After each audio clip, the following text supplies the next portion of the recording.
Vladimir Stadnikov, né en 1930, racontait l'histoire de son père Nicolas qui travaillait à la mine. Mon père, Nicolas, est né à Lipsek, petite ville d'Ukraine, le 27 avril 1896.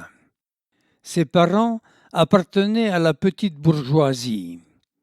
Ils auraient aimé que leur fils fît des études pour devenir ingénieur, mais la révolution éclata.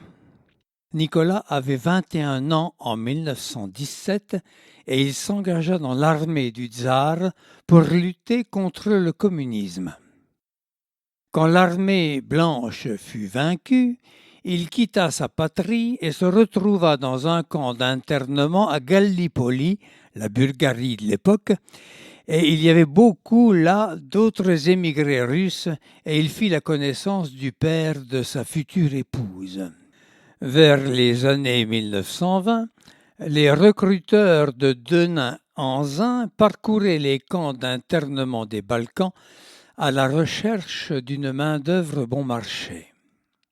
Mon père fut engagé avec d'autres ex-officiers de l'armée du tsar pour venir travailler à la mine de la Ferrière aux Étangs.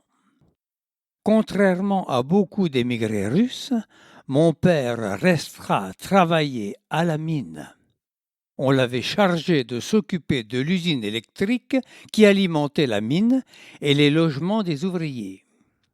Quand la mine se raccorda au réseau et que l'usine électrique fut démolie, il fut affecté au fonctionnement des cages d'ascenseur du personnel et du minerai.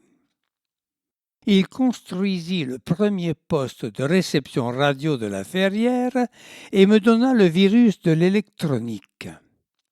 Pendant la Seconde Guerre mondiale, nous avons fabriqué un grand nombre de récepteurs, dont beaucoup servirent aux résistants.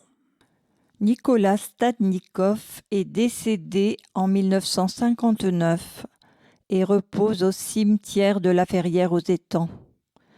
Une croix orthodoxe orne sa tombe.